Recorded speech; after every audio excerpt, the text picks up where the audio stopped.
Hi.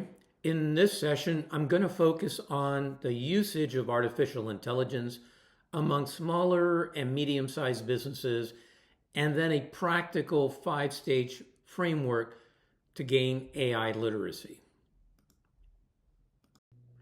In a few minutes, we're going to play a series of videos that cover three key topics.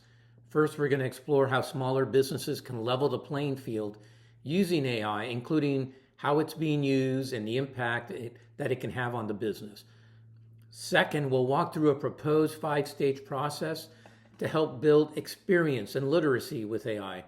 And finally, I'll wrap up with a quick recap and share how to determine whether AI is actually improving your bottom You run line. a small business, you know that feeling, right?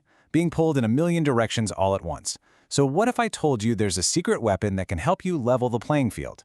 Today, we're going to break down how AI can be exactly that for your business, turning that daily chaos into a real strategic advantage. Let's dive in. It nails it, doesn't it?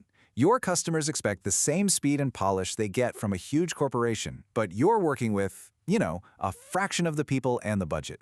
It's this constant tightrope walk, and it's a reality that every single small business owner knows deep in their bones. So that's the big question, right? How do you actually compete against the bigger guys when you're already stretched so thin? How do you finally get on top of that permanent imbalance? Well, the answer, maybe surprisingly, is something you've been hearing about nonstop: artificial intelligence. Now hold on, before you tune out thinking this is some super complex, crazy expensive tech for giant companies, just stick with me. We're about to show you how accessible and honestly, how powerful it really is for a business just like yours. All right, first things first, let's demystify what we're even talking about here. In this section, we're going to break down what AI is. In plain English, no jargon, I promise. So let's just strip away all the hype for a second. At its core, AI is really just smart software. Think of it like a super-powered assistant that's incredible at spotting patterns, predicting what might happen next, or suggesting the best course of action. It's the engine that helps you make better, faster decisions. Now, the part that's really changing the game for small businesses is what's called generative AI. This is the creative side of AI. You give it a simple instruction, a prompt, and it makes something brand new for you. It could be an email draft, a social media post, a logo idea, you name it. This is the entry point for most business owners. And if we look just a little bit into the future, we have agentic AI. This is the next big wave. So instead of just doing one task, these agents can handle entire workflows. Imagine an AI that doesn't just draft a follow-up email, but also schedules the meeting and updates your customer database, all based on the rules you gave it. That's where all of this is headed. And this might be the most important point of all. AI is not here to replace you or your team. Think of it as a force multiplier. It's about automating all those draining, repetitive tasks so that your team can focus on what people do best. Strategy, creativity, and building those real relationships with your customers. And here's the real kicker. You're probably thinking, okay, this powerful tech has to cost a fortune. But it doesn't. Most small business owners using these tools are spending less than $50 a month. And a huge number of them are just using the free versions. This is not some massive software investment. It's one of the most affordable tools you can have.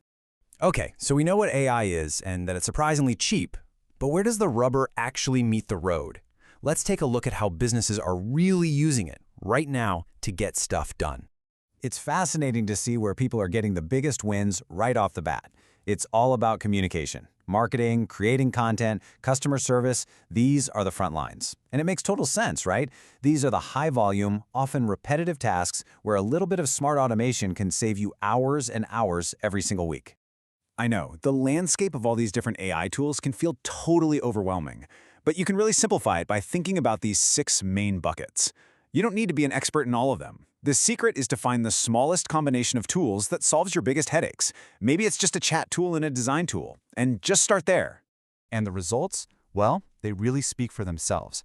This isn't just a theory. Business owners who are actually using these tools are reporting real, tangible benefits. They're getting more done, they're working less, and they're seeing a direct impact on their bottom line. So, who are these businesses? Is it just the super tech-savvy crowd? Let's look at the data and see who is actually adopting these tools right now. The answer? It might surprise you. So you might see these headlines about AI adoption that seem to contradict each other, and there's a really simple reason why. When the official data looks at massive company-wide system integrations, the number's pretty low. But when you ask actual business owners what tools they're using day to day, that number skyrockets to nearly 60%. They're just measuring two different things, the entire system versus the individual person. And check this out. For the business owners who have started using AI, it's not some novelty they try once and forget about. A full 63% of them are using it every single day. That tells you it's quickly becoming as essential as email or your calendar. It's a core part of the daily workflow. Let's make this even more concrete with a couple of quick industry snapshots. We'll start with a classic Main Street profession, real estate. And it's probably no surprise that the big chat assistants are the go-to tools here. Agents are using them for all that heavy lifting with writing. You know, drafting those amazing property descriptions, brainstorming social media posts, and even practicing how to handle tough questions from clients. Now look at this number. This is what's really staggering. 68% of realtors have already brought AI into their business. This isn't some niche trend for the early adopters anymore. This is a massive mainstream shift in how an entire industry gets work done. Okay, let's jump over to another familiar industry, restaurants. Talk about a high-pressure environment where every ounce of efficiency counts. And in that high-pressure world, they are incredibly open to new solutions. A full 86% of restaurant decision-makers say they're comfortable using AI. They're using it to save time on marketing, to quickly reply to online reviews, and even to help forecast inventory to cut down on waste. It's all about efficiency. So, we've covered the what, the why, and the who. The only question left is how do you get started? Let's talk about the simple, safe steps you can take to make AI start working for you. Look, success with AI isn't about just turning it loose and hoping for the best. It's about being smart. You just need to follow these 4 simple rules. 1. Never, ever paste sensitive customer or business data into a public tool. 2. Stick with a trusted, well-known brands. 3. Always have a human double-check anything that a customer is going to see. And 4. Remember, the final call always rests with a person, not the machine. So, I want to leave you with one final thought. Forget about trying to change your entire business overnight. Just ask yourself this one simple question. What is the one repetitive, time-sucking task in your business that you could make just a little bit better with a simple AI tool tomorrow? Finding that one thing, that could be the first step to unlocking your new secret weapon. A sales call gets recorded. Then, boom, AI automatically writes up a summary and a to-do list from that call. And then it puts all of that info right into your CRM for you. No more manual copy and pasting. But here's a super important warning for this stage. If you automate a messy process, you just get a faster, messy process. Garbage in, garbage out, right? So before you connect anything, you have to clean up your data and your workflows first.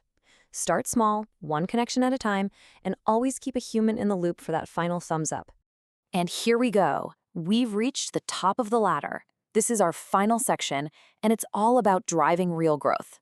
We're at stage 5, where AI stops being about just saving time and starts being about making a real, measurable impact on your bottom line. Welcome to the top. Stage 5, grow. This, my friends, is the payoff for all that hard work. At this point, you trust your AI-powered systems enough that you can actually tie their performance directly to your core business goals, things like revenue, profit margins, and keeping your customers happy. It's not just a tool anymore. It's a growth system. And hey, don't just take my word for it. The data is pretty staggering. Look at this number from Salesforce, 91%. That's a huge majority of small businesses using AI who say it is directly boosting their revenue. And it's not just about revenue. 87% say it's helping them scale their operations, which basically means it's letting their small team punch way above its weight class and perform like a much bigger company. And finally, this might be the most important one. 86% say it's actually improving their profit margins. That means making the whole operation more efficient, which goes straight to the bottom line. These are real, tangible results. So the big question is, how do you actually get to this stage? Well, the pattern is really clear, and it pulls together everything we've talked about. It's about having clean data, intentionally connecting your systems, measuring what matters, and maintaining that strong, smart human review over everything. So there you have it. We've climbed the entire ladder, right? From those first simple experiments all the way up to a full-on growth system. We've seen how to build the foundation, create the engine, and drive some real impact. But just remember, that whole journey starts with one single step. So, what's it going to be? What is the one low-risk task you're going to try this week? Hey there, and welcome. So, we've all seen those incredible AI demos, right? They're amazing. But if you're a business leader, the real question isn't what's cool, it's what's going to make us money. So, in this explainer, we're going to cut through the hype and break down a clear, governed path to get from just being impressed by AI to actually seeing some real ROI. You know, whenever business leaders start dipping their toes into AI, this is almost always the first question they ask. What's the shiniest new toy out there? What's the most powerful platform we can buy? And hey, it seems like a pretty logical place to start, doesn't it? Well, here's the thing. It's not. In fact, it's completely the wrong question to be asking. The most effective, most profitable AI strategy, it doesn't start with the technology. It starts with a business problem. It starts with governance, with trust, and with a really clear goal in mind. So how do we get there? We're going to follow a simple 5-step path. First, we'll look at the AI adoption dilemma, where so many companies get stuck. Then, we'll dig into the core principle here, trust over novelty. From there, we'll map out a super practical 90-day plan, look at the real commercial benefits, and finally, tie it all back to the one thing that truly matters, profitability. All right, first up, the AI adoption dilemma. This is that trap so many companies are falling into. They're busy chasing impressive demos and buying every new tool that comes out, but they're not actually building a smart, secure strategy behind it all. And this leads to some really common and really expensive mistakes.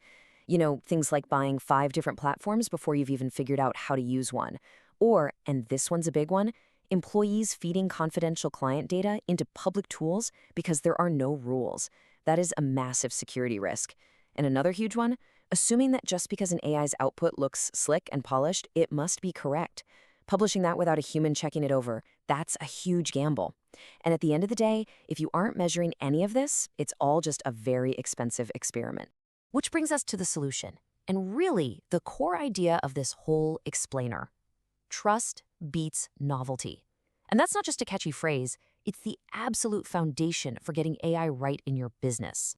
So what do we actually mean by trust? Well, it's a strategy that's built on a solid foundation. It means you're focusing on security first. It means you're making sure your data is high quality. And most importantly, it means you're creating crystal clear policies for how your team can and can't use these tools before you go chasing the next big thing.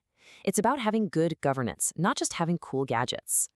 Now this makes the difference so clear. Look at this. The novelty chaser, they're buying new platforms left and right. The trust builder, they're checking to see if the tools they already pay for have these features. The novelty approach lets data leak into public tools. The trust approach sets clear data policies. One blindly trusts that polished output, while the other, the smart one, makes sure a human reviews all the work. The real question is, are you just admiring a demo, or are you actually fixing a real business process? Okay, so let's get practical. How do you actually build this? The good news is, this isn't some massive, multi-million-dollar project. It's a simple, low-risk roadmap that you can literally start tomorrow. Look, in the first 30 days, just experiment. That's it. Pick one repetitive task and one tool. And here's the most important step. Write a simple one-page rule about data use. Then, by day 60, you standardize. You build a library of prompts that actually work and define a process that anyone can follow. And by day 90, you connect that one workflow to another system like your CRM, and you look at the numbers. Have you saved hours? Increased speed? If so, you expand. If not, you simplify. It's a safe way to build momentum. So you follow that plan step by step. And what happens? It leads directly to real, tangible business results. So let's talk about the commercial upsides, the actual ROI for doing this the right way. The first and most immediate win is you're going to reduce the labor spent on repetitive tasks. And we're not talking about replacing people here. We're talking about automating all that busy work that just drains everyone's productivity. You know, drafting standard emails, summarizing meeting notes, transcribing calls. Just think about the hours saved across your entire team. That is an instant win that goes straight to the bottom line.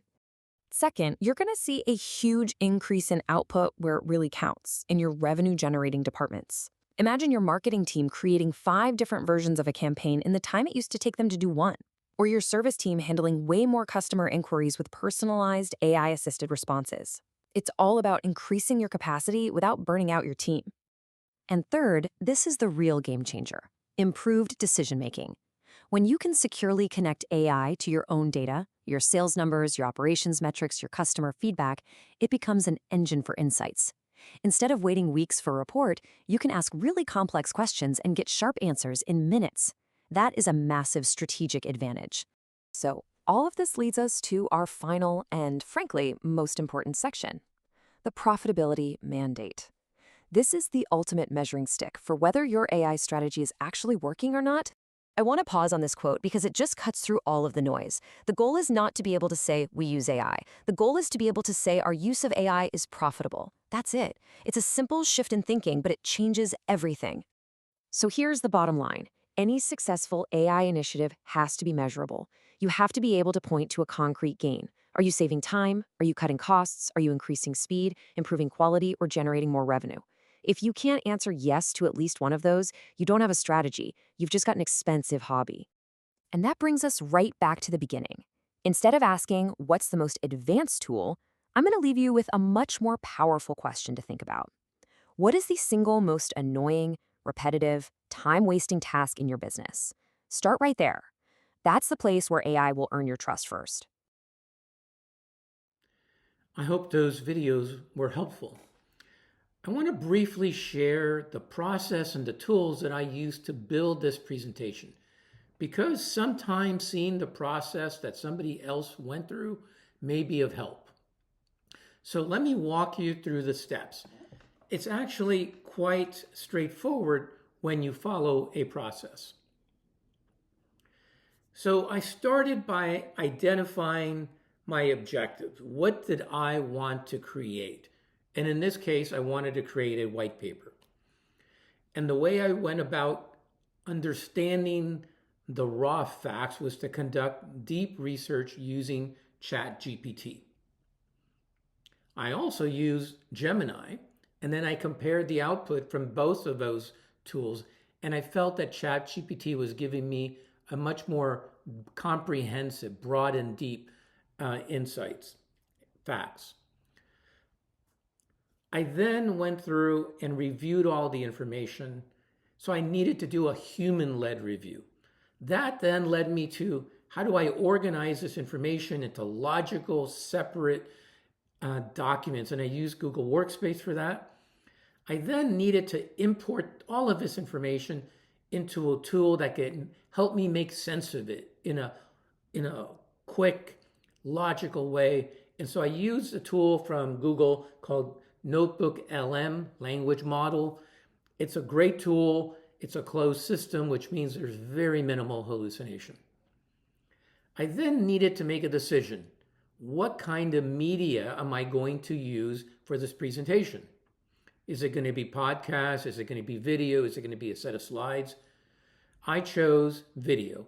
So then I used NotebookLM again, and I generated separate videos for each of the main topics in these particular topics that we're covering in this presentation.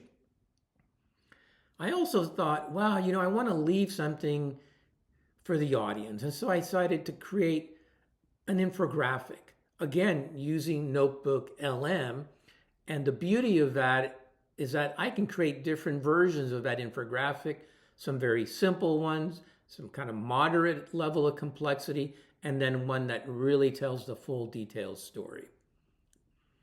Okay, so now I have all this information, and I wanted to have something else besides the video, so I needed to create some slides, and I decided to do that in PowerPoint. So I created the slides in PowerPoint. I added my voice, and then I outputted those slides in as a movie file, as an MOV file. And I loaded all of that output, the video explainers from Notebook, and the PowerPoint movie, which includes my voiceover and my slides, into Apple iMovie. I combined everything, reviewed it, organized it, and added transitions. And when I felt like, okay, this is there, then I said, okay, I'm ready to save this. And then I created a brand new move file. So I hope that was helpful to you. Sometimes it's helpful to see what other people, the process that other people go through. I sincerely hope those videos provided you with some thoughts about how to move forward with AI. As you work with AI going forward and data, I'd like you to remember the following. Data. Data are raw facts and they're critical. They're the raw material, the numbers, and the observations. But that's different than facts. Facts are processed data. This is data that's organized into a meaningful structure which tells you what happened.